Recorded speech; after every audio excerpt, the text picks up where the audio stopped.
As promised, I'm back. Another Eagle Eye episode. What up, people? It's your boy Chig from Gooner Eagle Eye coming to you again with a brand new video. This is more of I say continuation. I guess it's just another Eagle Eye episode, following on my one from this morning, where I talk about Arsenal rumours and rumours in general that are coming out of the club.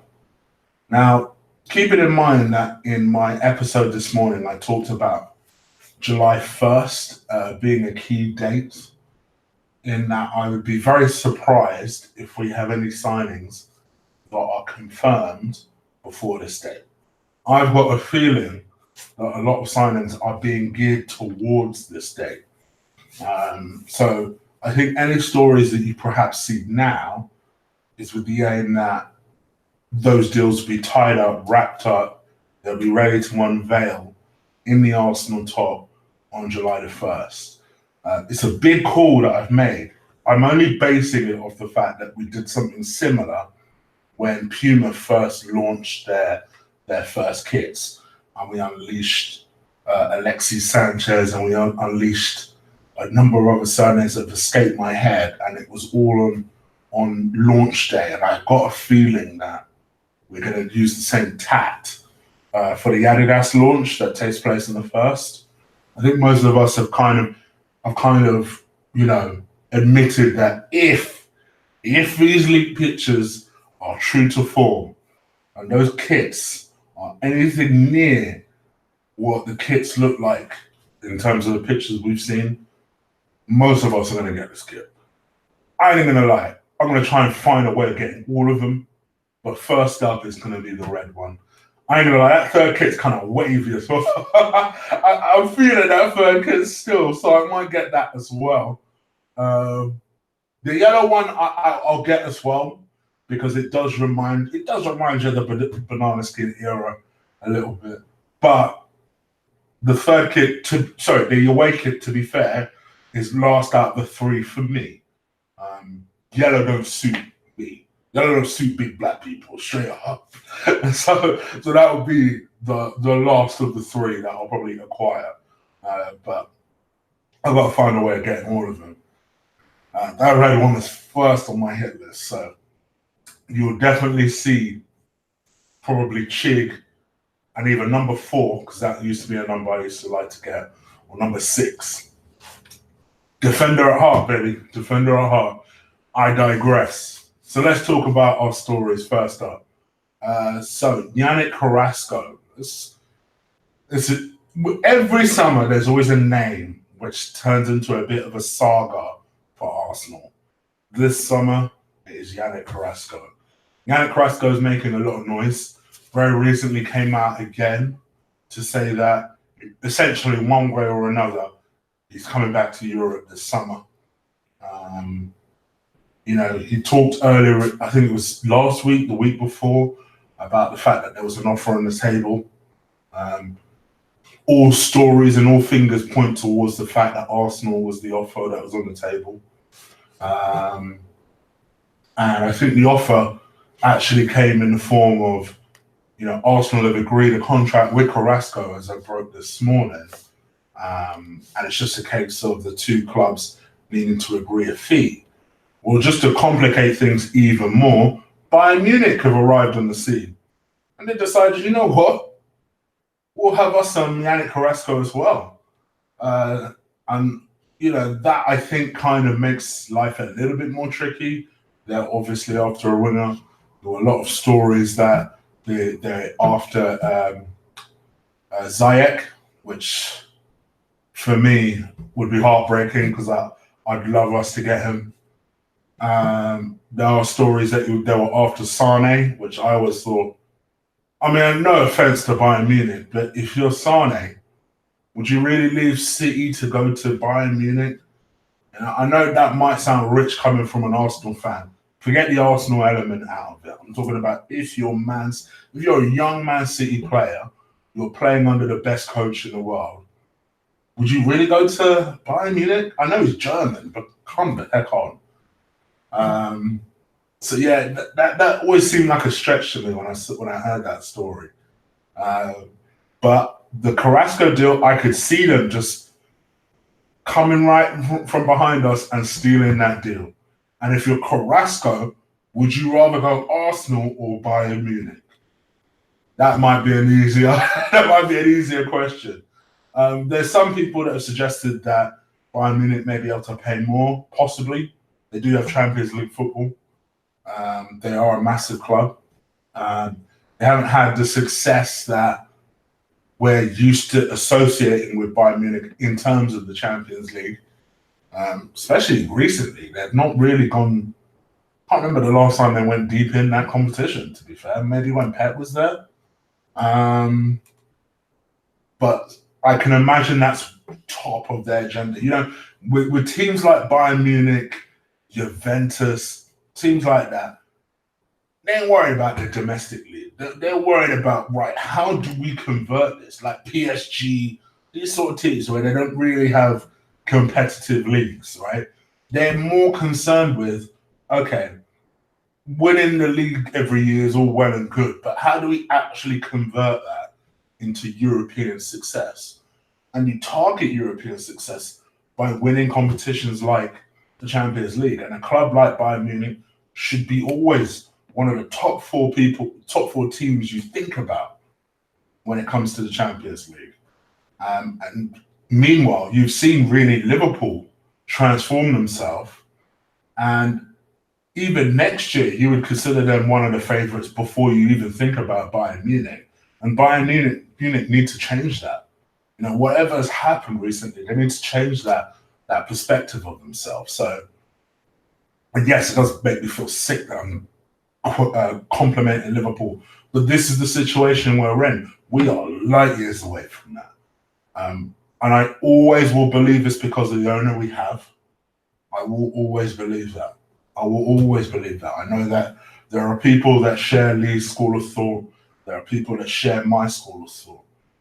I just feel like, yes, while financial balance is a good thing and it is important, it shouldn't be a be-all and end-all. I think while financial balance is everything to our club, I don't think we will ever close the gap, at least not anytime soon, as much as it pains me. We're literally just hoping for miracles, hoping that big players look at us as a project that they want to risk it all on. You know, I'm talking about things like Ziyech. Kind of deep down, Hakim Ziyech ain't coming to Arsenal. Let's be real. He's going to be valued at 30 million. He'd have his choice of most clubs. Why the heck would he come to us? I already know that, people. I'm not deluded. But I'm trying to almost, you almost have to, with Arsenal fans, and I guess I spent most of my life as an Arsenal fan thinking this way, you know, you almost have to hope for something different. Hope that maybe, just maybe, we can pull a Leicester-like miracle off. We can pull a Liverpool-like miracle off and win the Champions League without getting ourselves into a ridiculous amount of expenditure. But the truth of the matter is, we're not about that life. So really and truthfully, and this brings me on to my next story, talking about Ryan Fraser is wants the Arsenal move. I don't understand why we've not made a play for that yet. Seemingly, we kind of declared and thought that he's a good player, but we've not spoken to Bournemouth about this player, which lets me know that we're probably not going to move for Ryan Fraser. But it came out today that a few friends have come out and essentially named us as the club that Ryan Fraser wants to move to. He's always admired Arsenal, apparently, for the last few years. And we play the sort of football he likes.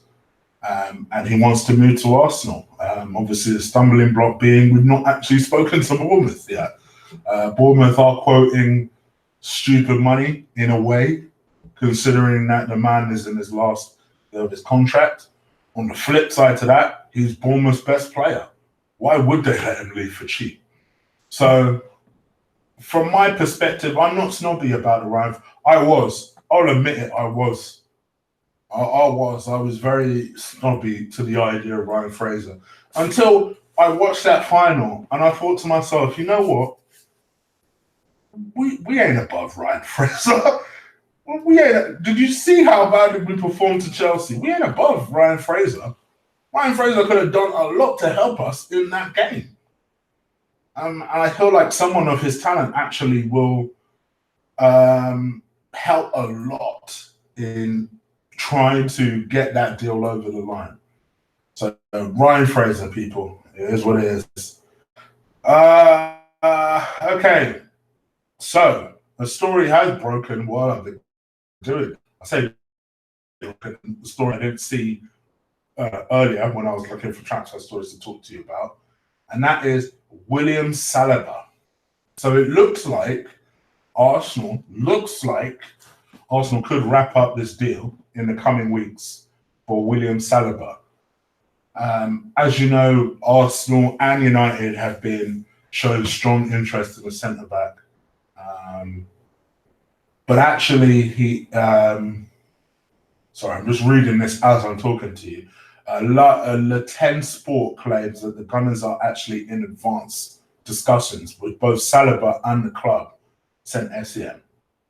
And it's possible that in the next coming weeks, a deal will be announced for 30 million euros for William Saliba.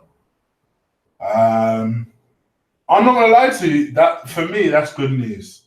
It's good news because I don't want this to be an almost a one we should have got over the line but didn't. Because you best believe if we don't wrap up this deal, someone like, I mean, they're talking about Man United in this story. Man City feel like the team that would wrap up a deal like this. Quick time, no long things. They talk about coming weeks. I'm going back to my July 1st story. That's all I'm saying. This is exactly the type of person that would be a wonderful model for our new kid. 3 weeks' time, coming weeks. I'm putting it out there, people, because you ain't heard anyone else talk about this. Putting it out there. So yeah, obviously people like the look of Saliba. I got a feeling that he will be good. I don't think he's anywhere near what we want him to be, but I think he will be a good signing. Someone who's a good player, and ultimately, at the end of the day, he's a defender. And if they're already talking about him potentially being better than anything else we already have, and he's 18 years old, you sign into a massive contract, put him on a 6-year deal, and let's start to build this team around this kid if he really is about that life. Speaking about kids that are supposedly about that life, I didn't talk about this story this morning because quite honestly, I didn't have time. But Gabriel Martinelli drops an Arsenal transfer hint on Instagram. He started following Arsenal on Instagram. And obviously, people lost their shit. They were like, oh my gosh, he's following us on Arsenal. That must mean it's a done deal. Which, to be fair, normally it tends to be when players start following random clubs on Instagram, generally that does tend to mean something. Not always, but generally. We've been linked to this kid for a long time, so much so that it's, to a lot of people, it's almost been a done deal. This Gabriel Martinelli, who a lot of papers describe as a forward or a striker. My understanding is actually he's a winger that has a lot of potential to potentially become a striker. I like the idea that we're looking at the forward positions because I know people, the obvious answer is, well, why would you look at the striker? We've got Aubameyang, we've got Lacazette. Yeah, we also just lost Danny Welbeck. So I don't mind the idea that we're looking at a forward player. 17 years old, I don't see him necessarily playing a massive part in our team next season unless he is absolutely fantastic. But looking at a player that maybe you can convert in there, who can be exposed, who can learn of someone like a 30-year-old Aubameyang, it's worth mentioning his age because let's be honest, players like this that are being drafted into the team at this age, you're looking at potential cheap replacements for what we already have. Let's just be honest. So I don't mind this idea. I actually think it could be a clever little strategy. For 6.5 million as well, someone who's supposed to be very, very good. I'm about it. Let's see what he's got. Let's see what he's got. I trust this manager and this team more than I did the last regime to make this type of signing. If this was the previous regime, I'd be like, oh gosh, what are we doing now? But with this manager, this team, I'm keeping an open mind. I'm keeping as much of an open mind as possible. So that pretty much it. Oh, I wanted to talk about the other story that I saw, which was interesting. This wasn't so much of a player. Actually, it's more of a fitness coach. So you probably saw this story a break earlier on. I'm just trying to get it up now as we speak. Let me actually, before I come to that story, let me quickly talk about the comments about Lucas Torreira. So Lucas Torreira gave an interview and he was talking about life in England, and the papers have ran with it because he made a comment about the fact that basically they asked him what he thought about life in England. And he wasn't that enthusiastic. He basically just said that, doesn't really do much, and, that he enjoyed life in Italy more. And it was as if the interview stopped and all the papers just ran with that sentence, that he enjoyed life in Italy more. That's obviously coincided with the AC Milan links that I mentioned this morning, and they're off to the races. Instead of actually looking at everything that he put, because he also said in the exact same interview that, he's just, because he doesn't speak the language, the weather is very different. It's a different world over here. It's different. So he doesn't do much because it's different. And he feels that the language barrier holds him back. But also what he then said was that in the coming years, he will adapt. But the paper didn't necessarily mention that bit. They ran with the first part of what he said. And apparently now Lucas Torreira has opened the door to an AC Milan move. Oh my gosh. I just saw that story and I was just like, you guys have got to get out of bed earlier to pull the wool over my eyes. I saw that whole interview. And it was just like, come on, just stop stirring shit. Because they know that Arsenal fans, we triggered. We easily triggered. So they want to put a headline up. And I thought, you know what? Before I even say anything, let me actually read this whole quote. So I know what these motherfuckers are like. So I read the whole quote and I was like, okay, that's more like it. Anyway, last story I'm going to talk about is Darren Burgess, the director of high performance. He is set to leave Arsenal after 2 years. And this story was broken by David Ornstein. As we know, this is a guy that was brought in by the previous manager, Arsene Wenger. And it was seen to be a good move because a lot of the things that were happening was that, I remember around this time we brought in a German doctor, and then we brought in this guy, and they were all brought on board to try and solve our injury problems. As we've obviously seen over the course of the season that was finished, and even the previous season before that, our injuries didn't stop. Like, our serious injuries didn't stop. They just continued. If anything, in certain cases, they got worse. Jack just never got fit. Danny Welbeck continued to have injuries that kept him out of the season for large parts of the season. I think in the case of Rob Holding and Hector Bellerin, those two were more unlucky. They were more caused by things that happened during football matches. To be fair, even in Danny Welbeck's case, it happened during a football match. But it was just like there was zero impact that happened when Darren Burgess came aboard. And I kept an open mind when he when he was told that he was coming on board. I thought to myself, okay, maybe he'll have some sort of impact in terms of the way we're training. Obviously, we're now in the close season. When the players come back from the close season, he'll be able to work with them and get them fitter. But that never happened over the last couple of years. And obviously following the Europa League defeat to Chelsea, where we took an absolute hammering, certain eyes were on certain people in the club. You know, I saw a story a few days after about Emre going to look at Emre and the whole team, to be fair enough, all of the team are going to look at the backroom staff to find out what the heck happened to the players. Because considering they, all right, the players had a massive, I've always said for some stupid reason, there's this mental block that we have where when we have an extended period of rest, it's like something happens to us and we don't perform like we should perform. And that to me is what happened here. And I think, unfortunately for Darren, he was the fall guy. And supposedly a few days after that final, he was sacked.